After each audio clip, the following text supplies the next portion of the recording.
Fala minhas amigas, fala meus amigos, tudo jóia? Eu sou Saulo Novaes, um curioso, e sejam todas bem-vindas, sejam todos bem-vindos ao meu, ao seu, ao nosso Papo no Auge, um programa focado na troca de ideias, sem censuras, sem preconceitos, gerando para você conteúdo muito inteligente, por essas bandas sonoras, sempre um especialista por episódio, tanto na Rádio Paulo Freire, AM 820, uma rádio da Universidade Federal de Pernambuco, como também na rádio da Universidade Federal de São Carlos. Estamos nos agregadores de podcast no YouTube. Muita informação, muito conhecimento sendo gerado de modo a amplificar a voz da ciência, a voz docente, a voz da educação. Eis o nosso propósito. Vamos pro auge.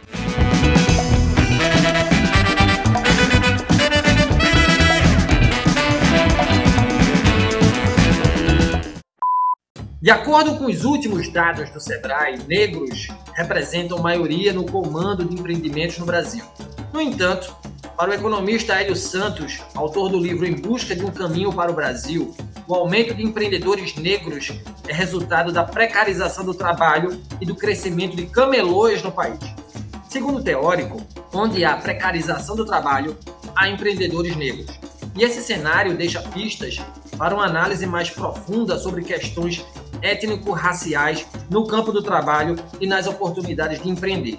A título de exemplo, negros empreendem em setores de menor lucratividade. Empreendedores negros foram os mais impactados pela crise econômica promovida pela Covid-19. Empreendedores negros têm mais dificuldade na aquisição de empréstimos e de financiamentos.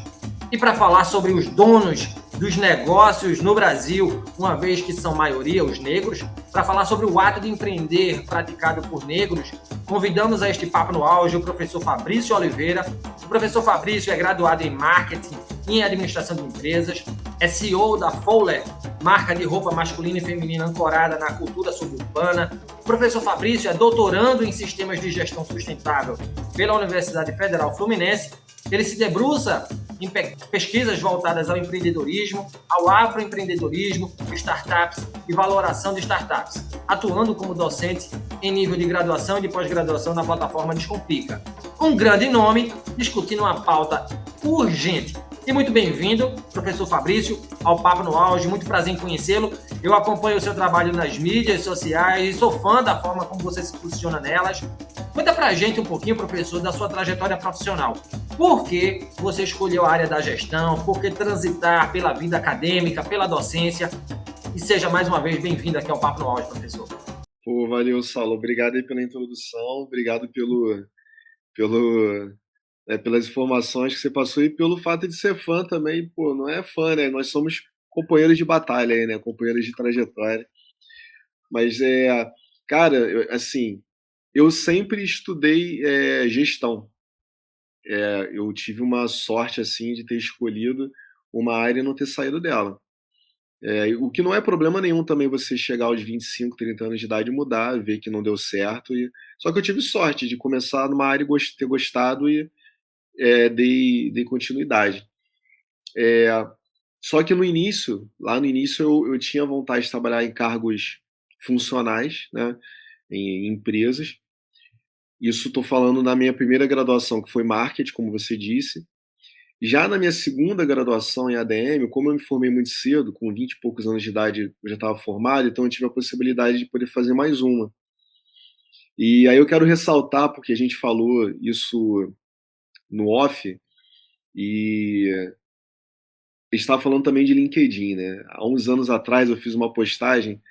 Tem muita gente que hoje em dia bate palma porque eu falo, pro meu posicionamento, me chama para dar entrevista, matéria de jornal, até televisão, um monte de lugar, podcast e tudo mais. E o que eu estava refletindo esses dias é o seguinte: hoje em dia a gente não investe em ninguém na base, né? A gente só bate palma para aquele que já conseguiu.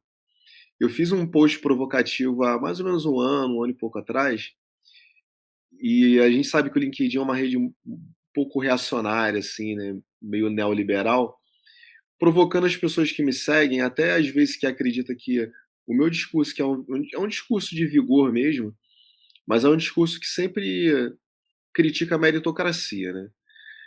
E algumas pessoas misturam o vigor de você querer conquistar os seus objetivos, seus sonhos e tudo mais, em meritocracia, que uma coisa não tem nada a ver com a outra.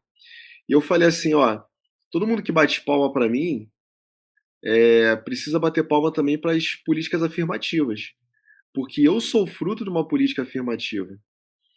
Logicamente que se eu não tivesse aproveitado o ProUni, que foi o projeto que eu entrei no nível superior, possivelmente eu teria dado continuidade para ter feito uma graduação e tudo mais.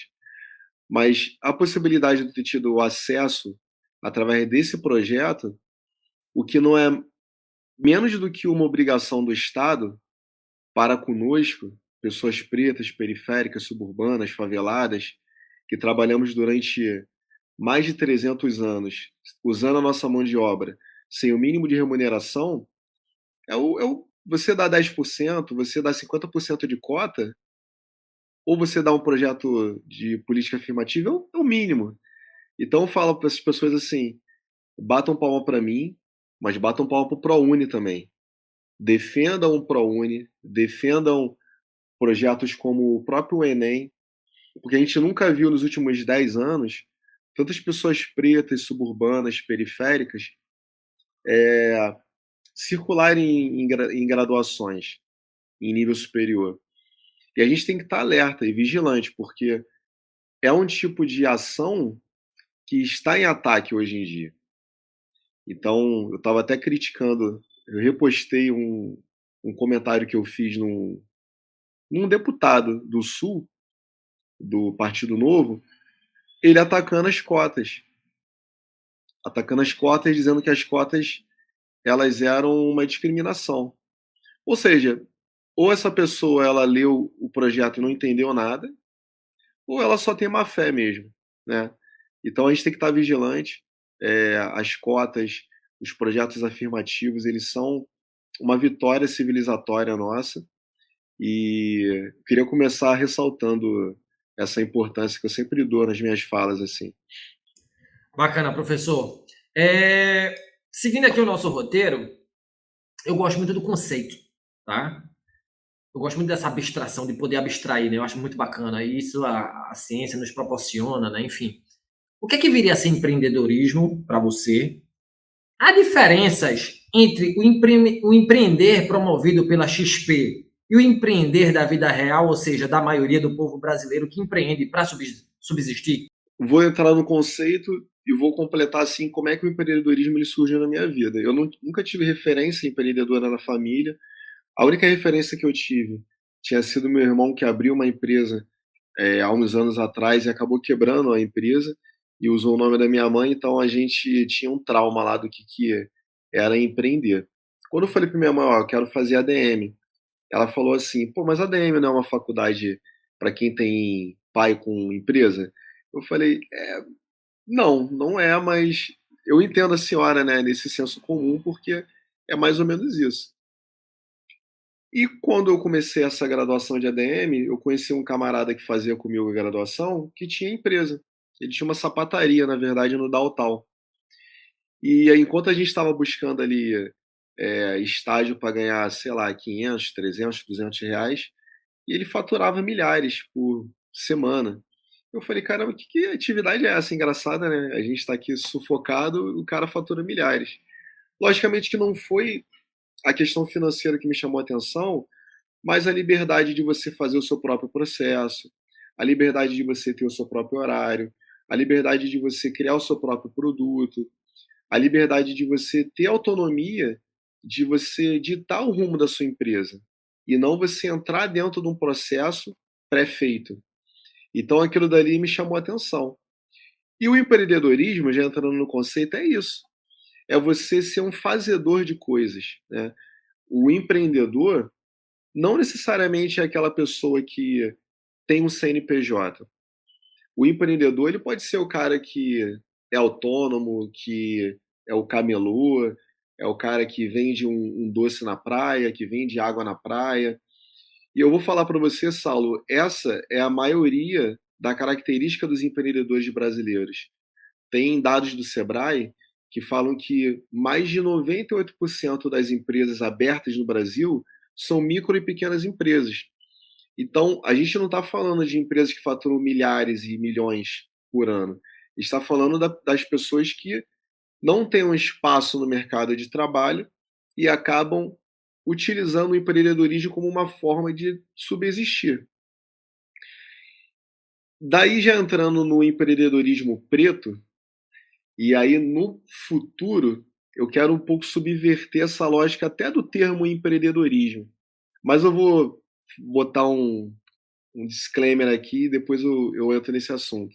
Já entrando no empreendedorismo preto, a gente entende toda a dificuldade que é para você manter e você abrir uma empresa, que é a dificuldade de você obter caixa, a dificuldade de você entender o seu processo, a dificuldade de você entender o seu produto, entender o seu consumidor.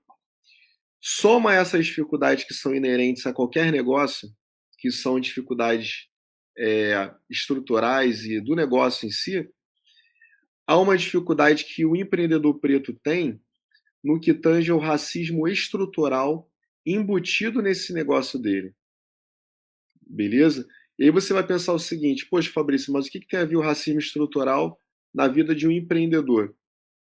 Alguns dados, por exemplo, dizem que o empreendedor preto ele tem dificuldade para tomar crédito.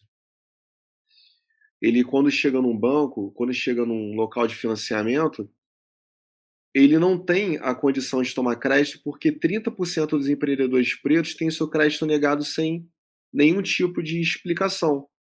E daí a gente pode analisar que essa explicação ela tem um fundo ali de um racismo estrutural por trás. O empreendedor preto ele tem dificuldade de construir networking.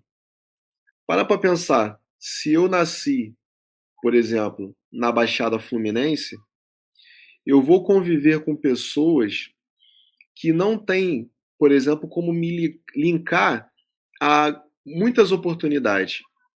Se eu nasci na Barra da Tijuca ou nasci na Zona Sul, pensando na realidade do Rio de Janeiro, eu vou ser amigo ou tomar café com um cara que é dono de uma empresa que pode ser um futuro fornecedor, ou então que o cara que é sócio de uma empresa que tem um fundo de investimento que pode investir no meu negócio. Ou seja, o network de um afroempreendedor, ele é um network que ele é prejudicado. Então a gente não está falando da mesma trajetória, a gente está falando de trajetórias diferentes. Então por isso que eu digo que tem o empreendedorismo tradicional no conceito, mas você também tem o afroempreendedorismo que tem as suas peculiaridades específicas da sua atividade.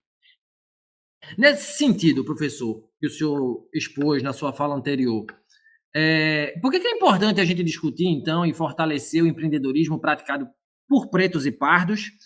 E não só, né? Por que é importante também a gente discutir e fortalecer o empreendedorismo praticado por pretos e pardos para consumidores pretos e pardos? É porque acontece, uma das dificuldades que nós temos enquanto empreendedores é a dificuldade de network, que nem eu estava falando na última resposta. Então, se você tem dificuldade de networking, você tem que criar esse network dentro da comunidade preta.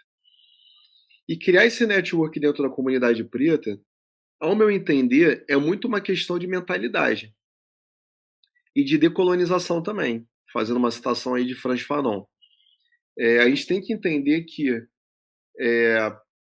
se nós consumirmos entre nós, dentro da nossa comunidade, a gente pode impulsionar novos empreendedores que estão começando no mercado. Ao invés da gente ver de forma passiva esses empreendedores morrerem na praia, dizendo assim. Sabendo que a gente tem como população cerca de 56% de pessoas pretas e pardas, a gente pensa que a gente tem muita gente na população brasileira, pretas e pardas. Tem pesquisa que diz que a gente produz cerca de 1,7 trilhão ao ano. Então, olha quanto a gente tem de amostra da população brasileira e quanto que a gente produz. Só que, de certa forma, nós somos desorganizados. Se a gente pensar de maneiras para que a gente se organize, para que a gente consuma dentro da comunidade, eu acredito que muitos negócios eles não iriam morrer, mesmo os negócios conduzidos por afroempreendedores. Daí que eu tento trazer, nas minhas últimas intervenções assim, sobre o afroempreendedorismo, uma figura que é a figura do Abdias do Nascimento. O Abdias do Nascimento, ele é uma figura lá dos anos 70, lá de 1977, que tem produção dele. E é um cara que está muito à frente do nosso tempo.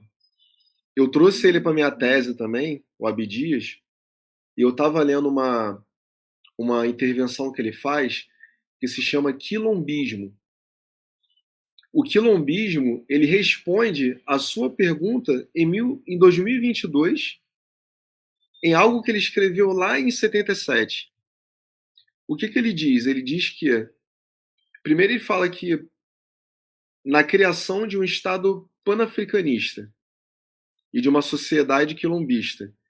E aí eu quero convidar os nossos ouvintes não a pensar de uma maneira geral, mas a entender o quanto que a gente pode adaptar dessa percepção do Abdias para negócios pretos.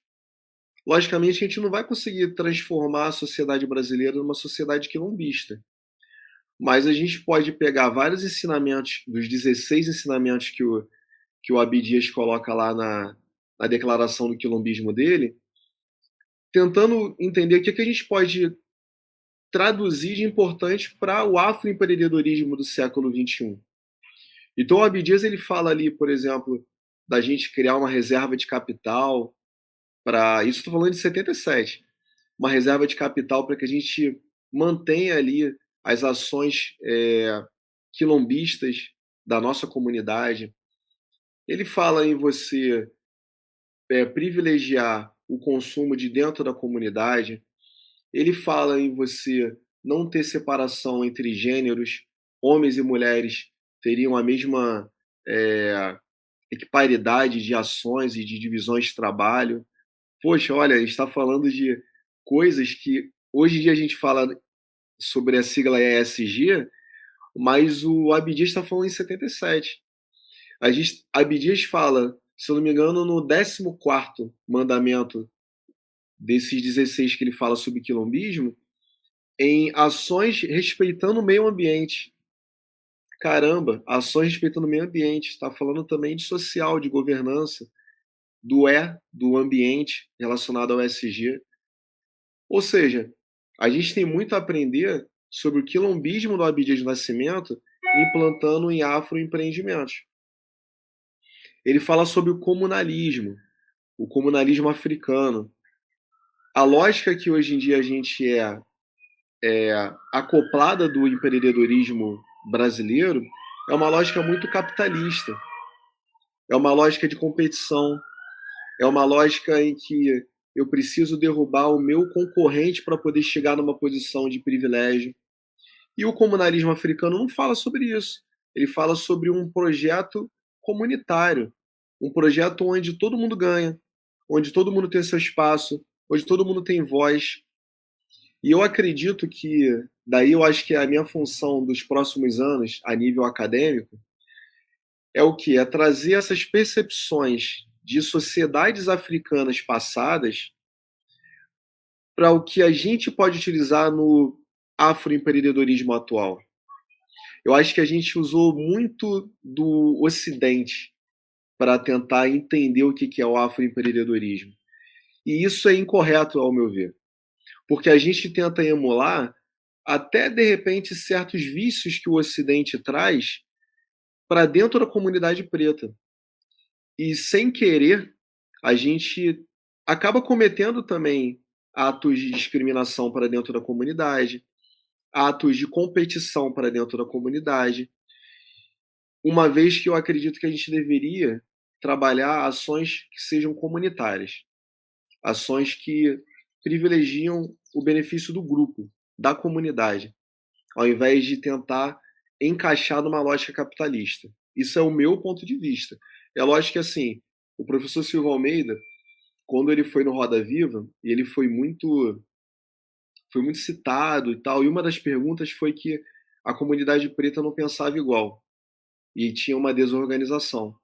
Eu até concordo com essa questão que colocaram para ele. Mas quem que pensa igual na comunidade brasileira? O branco pensa diferente também, certo? Se eu sou uma pessoa que tem uma visão progressista, independente de cor, de raça, eu vou pensar diferente de um cara que tem uma visão mais conservadora. Então eu não posso cobrar que a comunidade preta pense igual. Então existem pretos que vão pensar numa visão mais neoliberal, acreditando que o capitalismo ele pode ser uma ferramenta para benefício da comunidade preta. Tem pretos que vão pensar numa perspectiva mais panafricanista, ou seja, abrindo mão de uma não um protagonismo, mas abrindo mão de uma ação dos brancos para dentro da comunidade e pensando de forma isolada. E tem pessoas que pensam como eu, que entendo sim os benefícios do panafricanismo, no sentido de decolonizar o pensamento, de traçar ações mais comunitárias, de pensar numa visão de empreendedorismo que não seja encaixada na lógica da competição e do capitalismo, mas que entende também que a pessoa branca ela pode ser uma aliada na luta. Eu não penso na visão panafricanista isolacionista. Eu penso numa visão panafricanista que pode ser agregadora também para aqueles que querem ser aliados da luta.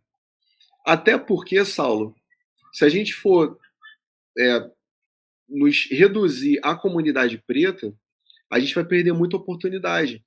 Porque se você for pensar em fomento de capital, quem são os donos dos capitais? Ou do capital? São pessoas brancas.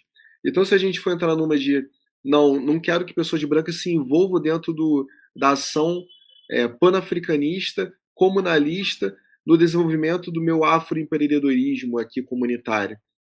Você não vai ter grana para poder fomentar isso. Você não vai ter grana. Porque a grana está na mão ainda de pessoas brancas. E existem grupos hoje em dia que trabalham projetos que são de impacto social, que estão interessados em investir em projetos pretos. Então a gente não pode ter a cabeça fechada de não vou trabalhar com esse grupo, porque esse grupo é mandatário por uma pessoa branca. Não, acho que tem que ter essa agregação, mas tem que ter o protagonismo preto. Toda essa questão, ela finaliza onde? O protagonismo ele tem que ser preto. Então a minha visão do afroempreendedorismo é uma visão mais comunitária, menos capitalista, menos, de certa forma, emulando a lógica capitalista de concorrência, de competição, e trabalhando uma lógica que a gente aprendeu lá atrás em África, numa lógica mais comunitária. Então, quando a gente pensa no Ubuntu, então eu sou porque todos nós somos. Quando a gente pensa no Sankofa, olhar para o passado para construir o presente e o futuro, poxa, a gente pensa numa lógica, numa tecnologia que é milenar. E aí, quando a gente pensa na África, a gente pensa sempre em tribos que são aborígenes, ou então tribos que não têm nenhuma tecnologia para trazer para a gente, e eles têm uma série de tecnologias sociais que a gente está desperdiçando pela nossa ancestralidade e pensando num capital, pensando numa lógica de Ocidente que muitas vezes ela expurga a gente, ela não agrega a gente.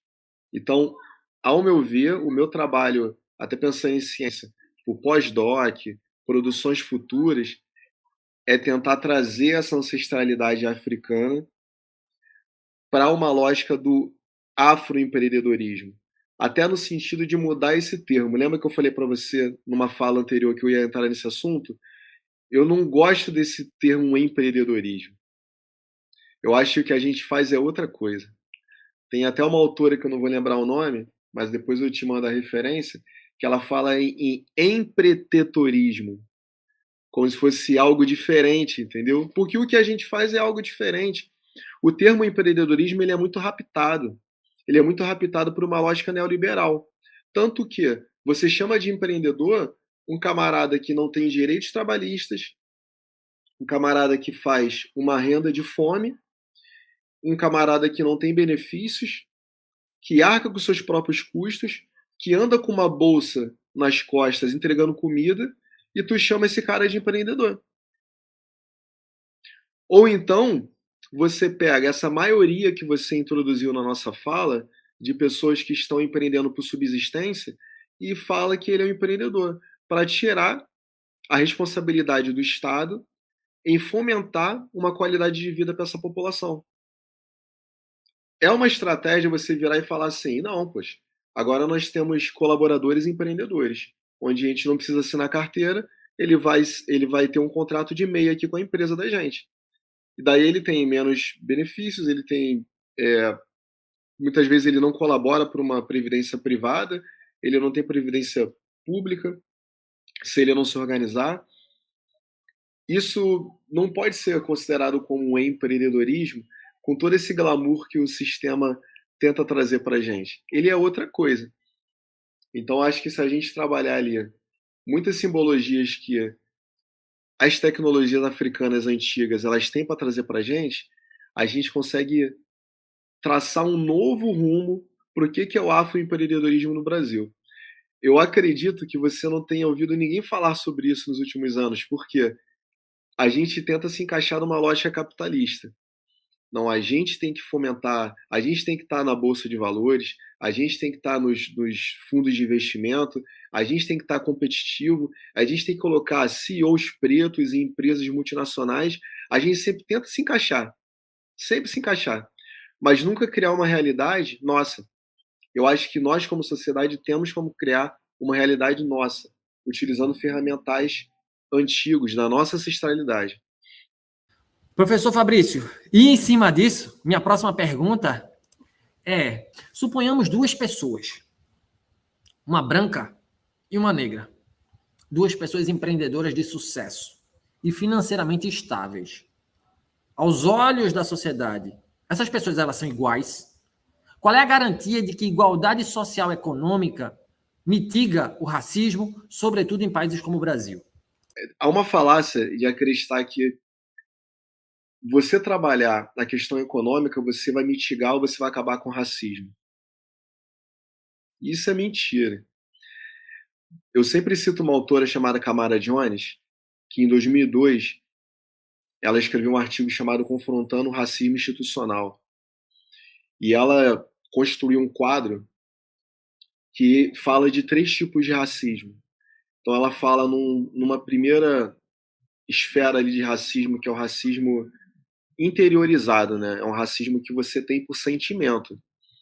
Você não gosta de uma pessoa, você não sabe por que você não gosta. Sabe quando você fica cismada com a pessoa? Poxa, aquele cara ali não me desce, não aguento, não curto.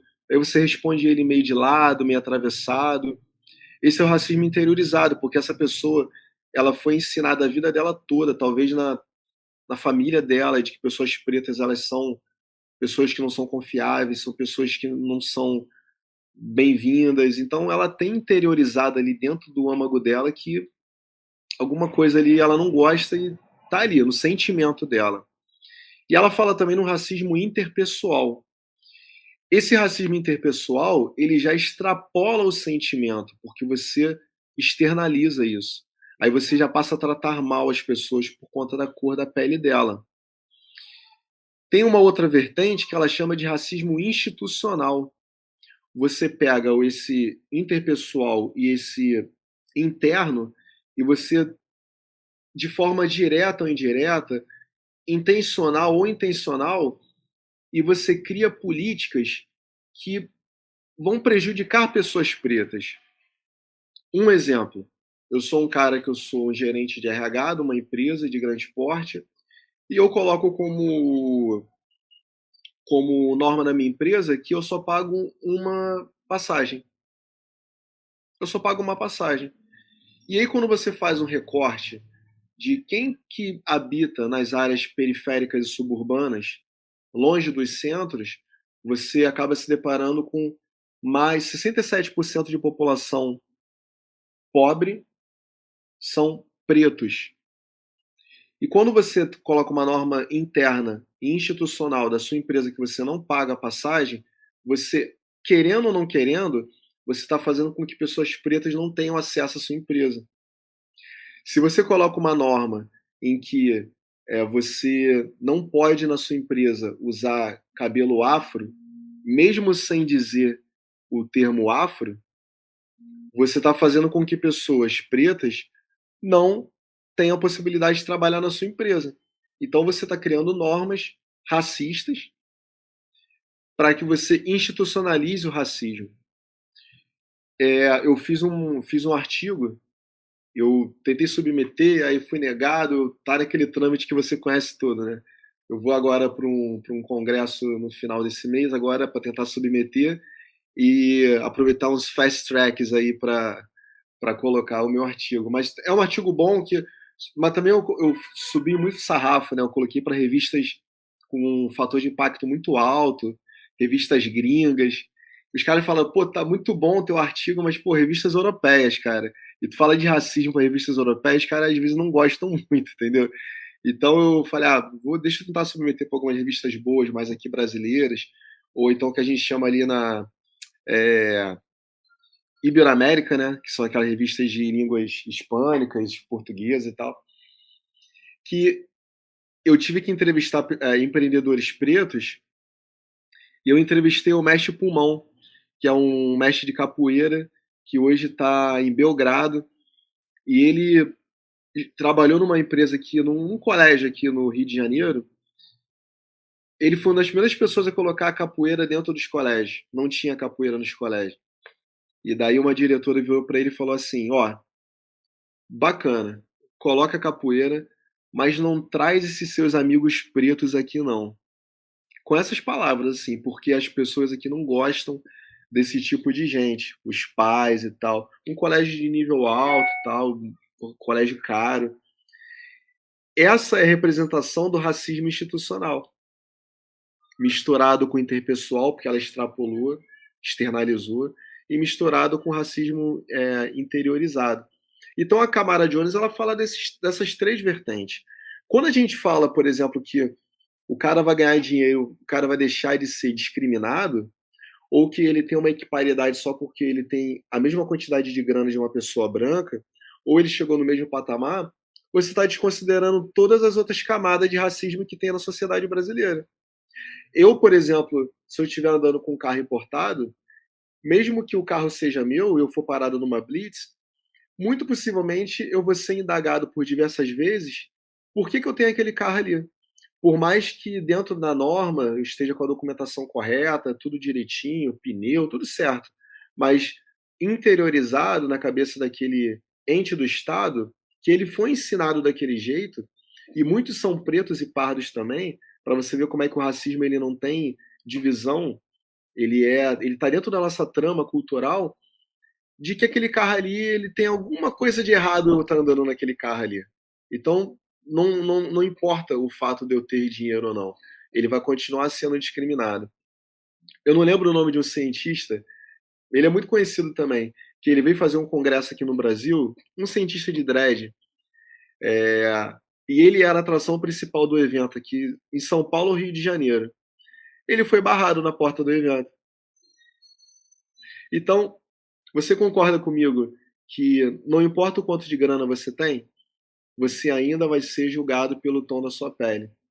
E por mais que você ainda seja uma pessoa muito abraçada pela burguesia, você nunca vai ser um deles. Porque na cabeça da burguesia, pensando numa perspectiva do Max Weber, você faz parte daquilo dali até a 20ª página. Chega um ponto para frente, você não é um dos nossos. Calma aí, espera aí. Lembra daquela discussão que teve no Fasano, em São Paulo, onde duas pessoas, um médico e uma pessoa que era de posses, discutiram por conta de vaga, alguma coisa do tipo assim. Aí uma virou para outra e falou assim: tu pode até ter dinheiro, mas você não tem nome, você não tem sobrenome. Né? Então a gente está falando de uma lógica classista. Pensa nessa lógica classista somada a uma lógica racista. Adianta ter só dinheiro? Não adianta. Pois é, sensacional, professor, sensacional. Bom, seguindo aqui, professor, os negros que empreendem, eles não são empregadores, eles são, sim, subsistentes, né? O senhor já deixou isso claro aí, os números também deixam claro, né? Tampouco a gente vê muitos negros em cargos diretivos de grandes empresas. Quando a gente faz um recorte de raça e de gênero, os dados são bem expressivos e significativos, né? De acordo com o relatório do Sebrae sobre empreendedorismo negro de 2019, no Brasil, 9,6 milhões de mulheres estão à frente de um negócio, sendo que as mulheres negras representam metade desse número, ou seja, cerca de 4,7 milhões. Essa minha pergunta é em cima de uma fala que o senhor fez no Insider, falando que muitas mulheres estão à frente de negócios no ramo de beleza. Né? Lembro dessa fala que o senhor fez. Em cargos de liderança, mulheres negras são ainda mais excluídas nas empresas, sendo apenas 1,6% da gerência e 0,4% do quadro executivo, segundo um estudo do Ethos chamado Perfil Social, Racial e de Gênero das 500 maiores empresas do Brasil e suas ações afirmativas. Diante desse panorama, quais são os maiores gargalos enfrentados pela mulher negra ao empreender no Brasil? Quando a gente fala. Esse dado é muito interessante porque foi uma pesquisa do movimento Black Money que eles levantaram que o empreendedorismo brasileiro ele é feminino, em sua grande maioria, ele é preto, ele é por subsistência, ele fatura cerca de R$ 1.000, faturamento bruto, mês. Isso que dá 12 mil por ano. Pensando no faturamento da empresa, isso é nada, né? E ele tem essa característica. Só que a gente pensa assim, poxa, que legal, né? Que muitas mulheres estão empreendendo. Daí depende dos motivos que fizeram essa mulher empreender. E essa pessoa preta empreender de uma maneira geral. Lógico que você pode pensar assim, pô, Fabrício, mas eu conheço. Tá, vamos lá. O Sérgio Al, que é dono da Conta Black, que é um afroempreendedor, ele emprega pessoas. Eu conheço a Rachel Maia, que foi CEO da Pandora, CEO da Lacoste. Poxa, mas eu conheço N outros empreendedores pretos. Mas, caramba, você está pescando nomes assim, eu até tive dificuldade de lembrar outros, dentro de um universo que é muito grande. A gente não pode ficar dando exemplos por exceções, né? E quais são as dificuldades que você... E por que você empreende, na verdade, a sua grande maioria por ser uma pessoa preta? Porque você não tem espaço no mercado. Existem dificuldades. Hoje em dia, a gente trabalha com ações afirmativas até dentro de empresas. A gente teve ações afirmativas aí uma das ficaram mais conhecidas foi da Magazine Luiza, né? Que deu um furdunço danado, todo mundo reclamou, teve processo. E isso é uma vitória civilizatória que nós tivemos, de entender que, poxa, teve uma empresa que se importou em fazer um processo só para pessoas pretas. E se tu parar para pensar, durante anos e anos, existiram processos que foram indiretamente só para pessoas brancas e ninguém reclamou, né? Esses dados, a gente está falando de 2019, de menos de 3% de cargos de liderança, 0,7%. Imagina como é que esses dados eles eram há 10 anos atrás. Muito piores. Eu acredito que nós estamos vivendo hoje num período de crescimento, de melhoria. Eu acho que só tem a crescer. Isso a gente for falando no mercado de trabalho convencional. Então, eu acho que vão aparecer mais líderes pretos, CEOs pretos, C-levels pretos. Acho que a tendência é essa. Não vejo como uma tendência natural, particularmente dizendo. Eu acho que é um movimento muito pressionado pelo mercado mesmo, né? Como a gente fala muito hoje em dia em ESG, ficou feio hoje em dia você não ser uma empresa linkada ao ESG. Ficou feio até você fazer. Ficou feio você não ter projetos internos de diversidade e inclusão. Ficou feio, parece que você não liga para essas questões. E eu não acredito que tenha sido por um movimento natural de expansão da consciência das empresas. eu acredito que tenha sido por pressão dos consumidores mesmo. Nós, consumidores, entendemos a nossa força, entendemos que, vamos dizer, uma empresa lança um produto que soa para a gente racista, a gente vai para redes sociais e cria um movimento. E a gente pressiona essa empresa a derrubar esse produto. Eu já fiz isso várias vezes já. Ou então você vê que uma empresa só tem pessoas brancas ali naquela foto, né, dos cargos e tudo mais, e você posta, e aquela imagem é arranhada da empresa.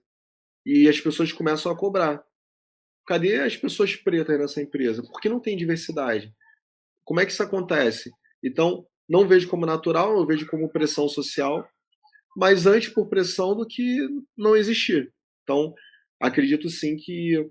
Mas eu não coloco tudo no mesmo balaio, eu acredito sim que existem empresas que têm uma expansão na consciência, um entendimento do seu papel social, acreditando que a empresa não é só para fazer lucro, acreditando que a empresa pode ser um promotor de mudança social, sim.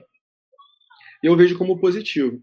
Eu até estou na escrita de um artigo que fala o porquê que hoje a gente fala tanto sobre racismo, se é algo que a gente já tem na sociedade brasileira há tanto tempo. Não só falamos tanto de racismo hoje em dia, como não, como por que existem tantos projetos de inclusão e diversidade nas empresas?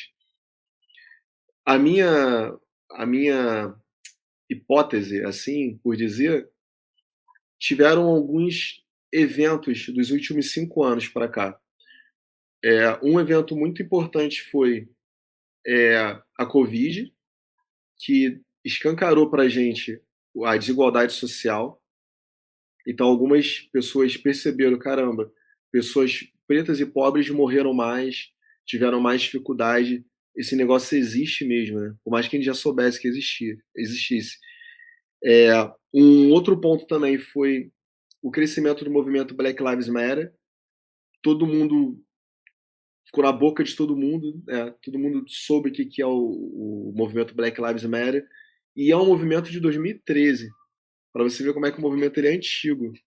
Então, desde lá daquela questão do Eric Garner, nos Estados Unidos, ele não começou com George Floyd, mas ele ganhou corpo com George Floyd.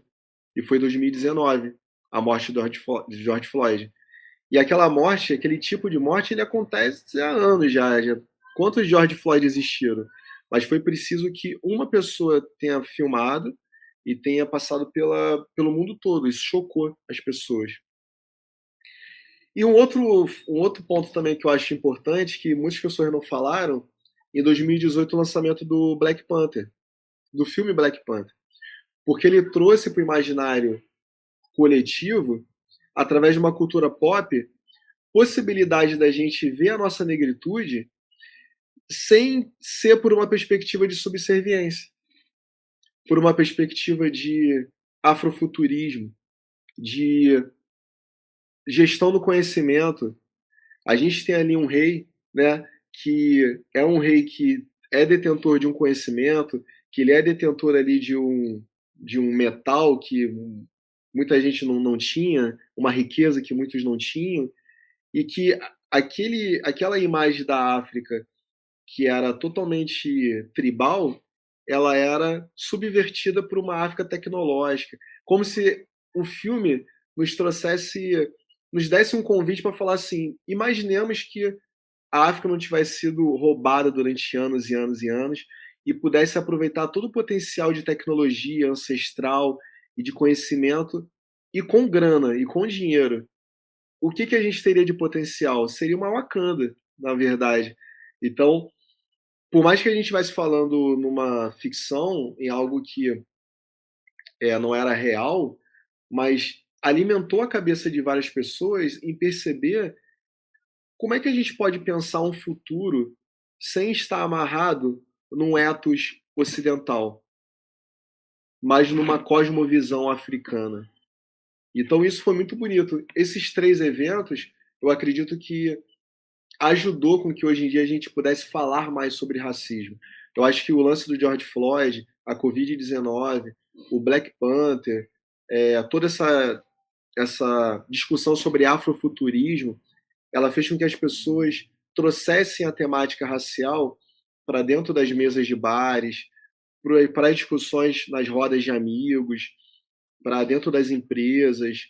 Hoje em dia a gente usa dread sem ter medo, por exemplo, de não passar numa entrevista de emprego. Hoje em dia a gente usa cabelo afro numa entrevista ou então numa reunião de negócios. Hoje eu, Fabrício, eu não tento ser uma pessoa preta branquificada quando eu vou dar uma palestra ou vou dar uma aula. Eu, de, eu tento traduzir a minha ancestralidade, a minha africanidade e ser eu. Eu acho que nos últimos 5 anos a gente teve esse empoderamento preto para tentar pensar numa perspectiva de futuro melhor. Então, por isso que eu acho que a gente fala hoje em dia muito sobre raça, sobre racismo. Por mais que a gente fale sobre Lélia Gonzalez, Conceição Evaristo, Abdias do Nascimento, Frantz Fanon, Du Bois. Du Bois é de 50. A gente está falando sobre isso há muito tempo. Só que, poxa, demorou, mas que bom que hoje em dia virou um caminho sem volta. A gente vai falar, a gente vai continuar discutindo, independente de que tipo de governo a gente tenha, independente de que tipo de repressão a gente tenha, por mais que a gente tenha vivido 4 anos de um governo que é totalmente contra isso, que milita totalmente contra isso, que advoga totalmente contra isso, mas foi o que eu ouvi no início do governo Bolsonaro, e falando muito claramente. Se a gente tinha 20 de novembro como um período para falar sobre negritude, agora a gente vai falar o ano todo. A gente vai falar o ano todo. Se a gente tinha novembro para ter uma pauta dentro de empresas para falar sobre isso, eu falei sobre diversidade e inclusão o ano todo. Então, se achavam que iriam calar a gente porque tinha um governo de repressão, aí sim que a gente vai criar um mote político para poder falar todo mês, todo dia, toda semana. Bora falar toda semana, bora falar toda semana. Isso é importantíssimo e é urgente e a gente está aqui para isso. Eu vou fazer 2 perguntas numa tacada só. Na verdade, 3. Né? Qual é o papel, isso eu já falou um pouco, né? Qual é o papel do poder público, dos centros educacionais e da sociedade civil no protagonismo negro nos negócios? Quais iniciativas o senhor destaca no combate ao racismo estrutural e no fortalecimento do afroempreendedorismo? E, como última pergunta, né, quanto à questão racial no Brasil, diante do cenário ora debatido, vivenciado, o senhor é um otimista com relação a uma mudança de paradigma? Eu sou otimista sim, cara. Eu sou otimista porque que nem assim, eu queria tecer mais comentários quanto à ciência e o quanto a ciência é racista, tá? Mas eu não quero porque eu estou me formando. Eu quero me formar. Entendeu? Eu quero me formar, deixa eu estar formado com meu pós-doc, aí ninguém vai poder embarrear a minha qualificação, não porque eu já qualifiquei, mas ninguém vai poder embarrear a minha defesa, deixa eu ficar calado. Mas a ciência, as faculdades públicas, elas também, a nível estricto senso, elas são muito racistas também. Quantas professoras pretas existem nas universidades públicas federais? Não só isso, é só você falar assim. É porque a galera, não sei se a maioria da galera que está assistindo, tá ouvindo a gente ou assistindo, elas são da ciência, mas vamos lá. Vai fazer um mestrado, vai fazer um doutorado. Aí você faz uma prova ou externa, né, ou você faz uma que você vai aplicar, ou faz uma prova da própria faculdade. Aí tu passa na prova, que é técnica, você não vai depender de ninguém. Aí você passa pela etapa. Aí tem a etapa de você ter o teu projeto de pesquisa analisado. Beleza, tá às cegas, ninguém vai analisar olhando para você. Isso porque você não vai colocar a temática racial no tema. Vamos dizer que você não coloque. Aí você chega para dar uma aula teste, ou então para você fazer uma entrevista. Aqueles racismos internalizados, interpessoais da Camara Jones, ele pode aparecer na própria pessoa que vai te entrevistar. E daí ela vai falar assim para você: poxa, eu gostei até desse cara, mas eu acho que ele não se encaixa na lógica aqui da nossa escola. Ela vai evitar com que pessoas pretas entrem no nível superior, estricto senso, da pesquisa, da ciência. É uma maneira. Não é tudo às cegas. Ou seja, as faculdades elas colocam para dentro quem elas querem. Correto? E a gente sabe quando chega no doutorado isso piora. Porque o doutorado não é só passar por provas. Você tem que ter ali uma política. Você tem que falar com pessoas, falar com o teu orientador, tem que se dar bem com o teu orientador e tudo mais, e blá blá blá, e coisa e tal. E se você for uma pessoa muito progressista, uma pessoa muito revolucionária, tem faculdade que não quer isso dentro da faculdade. Agora, tem laboratórios bons, tem laboratórios que são a favor, sim, e colocam pessoas pretas, e eles têm visto mais pessoas pretas. Tem laboratório de pesquisas africanas, tipo, super sérios, mas a gente está falando em maioria, a maioria não quer ver pessoas pretas dentro da faculdade, né? Eu tenho até alguns casos meus próprios, mas eu prefiro até não comentar, porque eu ainda estou dentro da faculdade, então é complicado. O papel do poder público, eu acho que é de fomentar políticas públicas, né? Eu acho que a gente não tem como falar de raça e racismo sem falar de política. Isso é a maior baboseira que eu escuto as pessoas falarem assim: parem de politizar o tema. O tema já é político. O tema já é político. A minha existência ela já é política.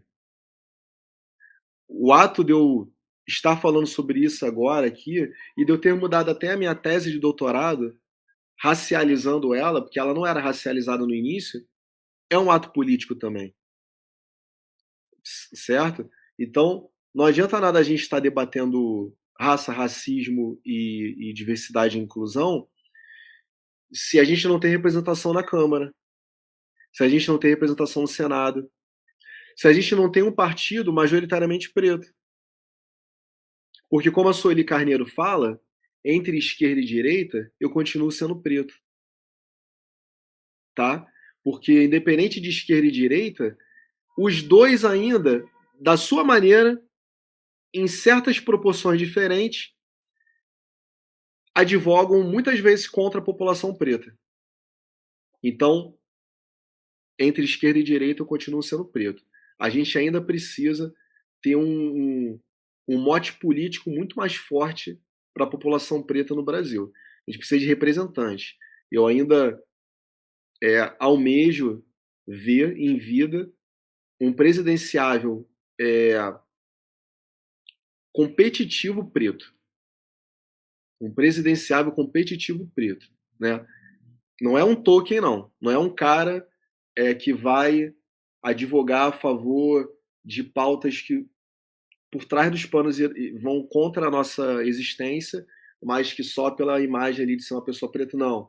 Eu quero um projeto de nação de libertação. De libertação mental e de libertação estrutural também. E aí isso linka com a tua pergunta. Como é que a gente se desamarra do racismo estrutural? O racismo estrutural ele é muito difícil porque ele está na nossa trama. Tem pessoas que você não vai conseguir recuperar. Você vai poder falar fontes, vai trazer dados históricos, você vai apelar para o raciocínio lógico, você vai fazer tudo. Ela vai continuar sendo racista. Que ela foi ensinada desse jeito, ela não quer mudar e ela vai continuar assim. E tem pessoas que se conscientizam. Eu já vi N pessoas. Né? Eu estava vendo até o Reinaldo Azevedo dizendo que anos atrás ele era contra as cotas e advogava contra as cotas, e ele mudou a opinião dele e está tudo bem. Ele viu que os números falaram por si só. Beleza, esse cara ele pode se tornar um aliado da gente. Eu acho ignorância também de falar, mas um dia ele foi contra, vamos rechaçar ele pro resto da vida. Não. Então, assim, mas eu também defendo num trabalho que ele seja afrocentrado. A gente não tem que ficar também dependendo de conscientizar pessoas brancas para que elas ditem o nosso futuro. E daí eu sou muito a favor de alguns toques do panafricanismo. Eu acho que a gente tem que se auto-organizar. A gente como comunidade preta. Se tiver aliados brancos, ok, a gente agrega. Se não, não iremos depender deles. E daí eu vou trazer todas aquelas 16 solicitações que o Abdias do Nascimento no livro Quilombismo, de 1981, ele fala, na última página, ele dá ali 16 citações. Ele fala sobre 16 pontos para a criação de um Estado revolucionário quilombista.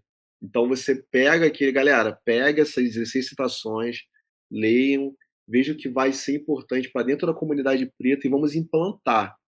Tem coisa que está ultrapassada, que não Tem, lógico, porque a gente está falando de um livro de mais de 30 anos. Mas tem muita coisa ali que a gente pode utilizar hoje.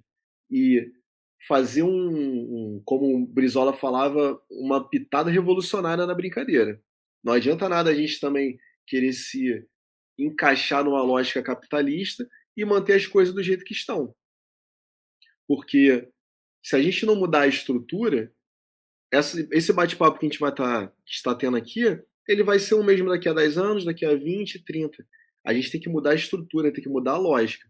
E eu acredito que a maneira que a gente tem para mudar essa lógica é entendendo o que o panafricanismo ele pode ajudar num projeto voltado para a comunidade preta, sem querer depender de aliados brancos, se tiverem ok. Mas pensando numa lógica nossa, interna, independente. Eu acho que a palavra é essa, independência. E a gente sabe que isso acontece real. Isso acontece real, inclusive, assim, você estava falando a questão do processo, né? Aí tem o processo de línguas, língua estrangeira, né? Aí você vai pensar, preto, periférico, vai ter acesso ao inglês, né? De qualidade, que talvez um branco tivesse por questão da cultura inglesa, blá, blá, blá. Essa história toda que a gente já conhece, né? Eu fiz prova de inglês para entrar, aí eu tive que eu tô falando de doutorado que é obrigatório 2, né? 2 línguas estrangeiras. Eu tive prova de espanhol para passar também. Poxa, cara, aí tudo bem, eu acho importante você ter um inglês e um espanhol que seja técnico, né? Que você consiga ler artigos e tudo mais. Sim. Mas algumas exigências são só para peneirar mesmo. Sim, sim, a gente sabe. Entendeu? Só para peneirar. E é muito complicado porque eu acho, sim, eu gosto da competição, porque eu sou um cara competitivo, entendeu? Eu gosto de que me julguem e que duvidem de mim, porque eu vou e faço, entendeu? Mas, vamos dar um exemplo. Na prova que eu fiz do doutorado, tinham mais de 100 pessoas concorrendo. E quando eu sentei lá na UF para poder fazer a prova escrita, eu sempre falo do teste do pescoço, né? Eu olho pro lado, vejo quem é preto, olho pro outro, tal, vejo pontos. Cara, não tinha mais 5 dos 100, não tinha mais de 5 concorrendo. Porque ali, já obrigatoriamente, você já tinha que ser mestre. Então, quantos mestres pretos você tem no Brasil, né? E sabe quantos pretos passaram? Em 8 vagas, tinham 8 vagas. 100 concorrendo, 8 vagas. Sabe quantos pretos passaram? Você. Eu. Porque eu passei em 6º lugar. É complexo. Eu tive que passar em 6º lugar numa faculdade federal, 1 ano estudando,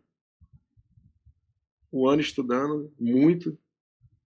Então eu fiz dos trancos e barrancos, dormi pouco pra cacete.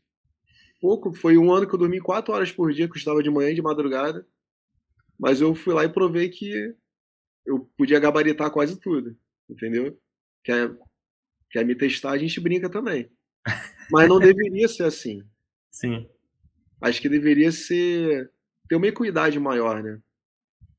Sim. Porque o que eu fiz, muitas vezes, um cara que não tem a mesma origem que eu, a mesma cor, faria metade para poder passar, entendeu?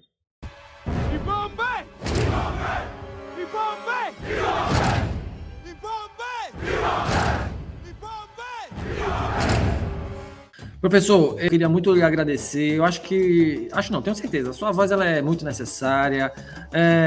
Não à toa você é top voice, né? Uma voz poderosa, um pensador largo, sabe? A gente precisa de pensadores largos como você nesses espaços, não somente na academia, mas sobretudo fora dela. Né? Você estar aqui é um ato político, sim, certo? Então, assim, que bom Que bom, e eu sou muito grato por você estar aqui no nosso podcast. Eu consegui falar com você, que massa, eu me orgulho muito disso. Eu sei que você é um cara muito requisitado. Obrigado de verdade, viu? Pô, eu que agradeço, Saulo. Pô, o convite que fez ali, eu já aceitei de pronto, não tem por que negar. Eu tô à disposição aí, quando quiser. Massa, brigadão de verdade. Boa tese, eu quero ler, tá certo? Quero ler. Quando sair, manda para mim o link que eu quero ler. Lance o livro, eu quero comprar o seu livro. Né? Lance muitos livros, né? Eu acho que a sua voz, o seu escrito, a sua fala, ela precisa ser expandida para além do Brasil. Para além do Brasil, certo? Obrigado, viu, professor? Legal, cara. Obrigado. Eu te mando sim, pô. Previsão aí, ano que vem eu tenho que defender. Sem Muito falta. Bem. Muito bem. Vamos cutucar a onça com a vara curta. Eu gosto disso, eu gosto. É isso. Valeu, grande abraço, hein? Valeu, um abraço, tchau. Muito bacana o episódio de hoje com o professor Fabrício Oliveira, né? Falando sobre afroempreendedorismo. E lembro a vocês que nos escutam, além do Papo no Auge, estar na Rádio Paulo Freire, uma rádio da Universidade Federal de Pernambuco. Também está na rádio da Universidade Federal de São Carlos. Também está integralmente nos agregadores de podcast e no YouTube. Nos acompanhem, nos sigam, compartilhem nossos áudios. Afinal, o conhecimento precisa e deve ser propagado. Avaliem o Papo no Auge nos agregadores de podcast, sugiram pautas, mandem mensagens pro @Papo no Auge no Instagram. Um grande abraço a todas e a todos e até o próximo programa. Valeu!